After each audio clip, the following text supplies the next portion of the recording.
আসসালামু আলাইকুম রাহমাতুল্লাহ। দূরে এবং কাছে যে যেখান থেকে আমার ভিডিও দেখছেন, আশা করি প্রত্যেকে ভালো আছেন, সুস্থ আছেন, নিরাপদে আছেন।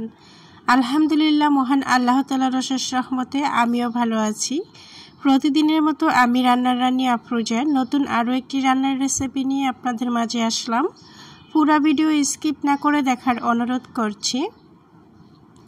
তো আজকে আমি জাতীয় মাছ দিয়ে, অর্থাৎ গরিবের জাতীয় মাছ পাঙ্গাস মাছ দিয়ে, ফুলকপি আলু দিয়ে, টমেটো দিয়ে ঝোল রান্না করব।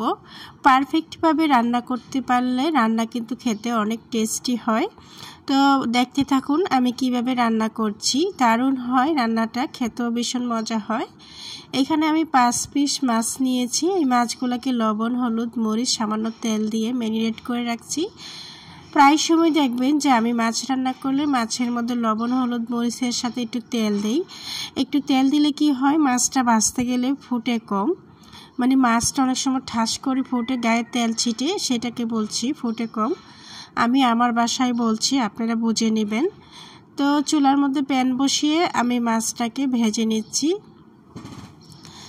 মাছটা বাহির থেকে কেটে আনা, মানে বাজার থেকে, তো একটু ভার করে কেটেছে। এখন এটাকে একটু রিল্যাক্সে ভাজতে হবে। চুলার আঁচটা লো মিডিয়াম করে ধীরে ধীরে ভাজতে হবে। তো বেশ ভালো করে 2-3 বার উল্টিয়ে পাল্টিয়ে ভেজে নিচ্ছি। এই পাঙ্গাস মাছ খেতে কে কে পছন্দ করেন কমেন্ট করবেন। আমার তো ভীষণ ভালো লাগে। ভালো করে লবণ দিয়ে গরম পানিতে ধুইলে কোনো স্মেল তো থাকে না, আর পারফেক্টভাবে রান্না করতে পারলে অনেক বেশি টেস্টি হয়।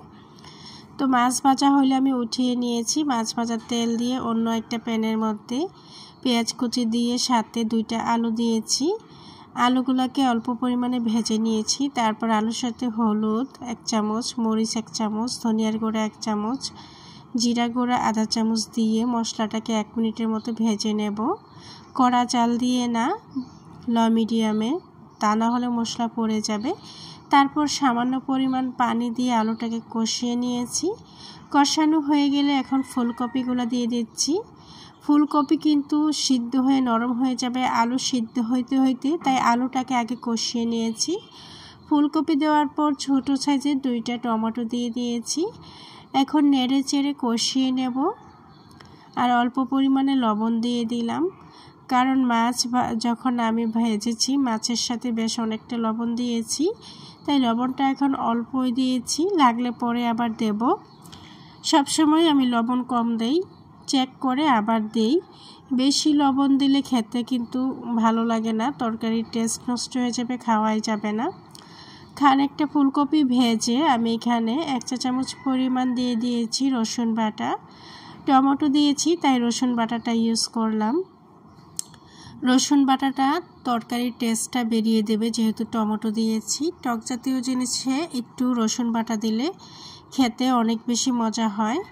তারপর আর একটু ভালোভাবে কষিয়ে পরিমাণ মতো গ্রেভি দিয়ে দেব, যেহেতু আমি আজকে ঝোল রান্না করব। শীতের সময় ফুলকপি তো এবার প্রচুর পরিমাণে সস্তা, পানির দামের চেয়েও কমে। ফুলকপিটা যদি এভাবে রান্না করেন, মাছ দিয়ে, যে কোনো মাছ দিয়েই রান্না করতে পারেন, খেতে কিন্তু দুর্দান্ত টেস্টি হয়। তো আমি পরিমাণ মতো গ্রেভি দিয়ে এখন মাছগুলো দিয়ে দিয়েছি। মাছগুলো দিয়ে বেশিক্ষণ কুক করব না, 10 থেকে 15 মিনিট কুক করে নেব। তো আপনারা যারা যারা কষ্ট করে আমার ভিডিওটা ফেসবুক পেজ থেকে দেখছেন, অনুরোধ করছি ফলো দিয়ে সাথে থাকবেন। আর যারা যারা ইউটিউব থেকে দেখছেন, অনুরোধ করছি আমার চ্যানেলটাকে সাবস্ক্রাইব করে দেবেন। তো তরকারিটা কুক প্রায় হয়ে গিয়েছে। মাঝখানে লবণ চেক করে একটু লবণও দিয়ে দিয়েছি। এখন একটু ধনিয়া পাতা দিয়ে দিলাম।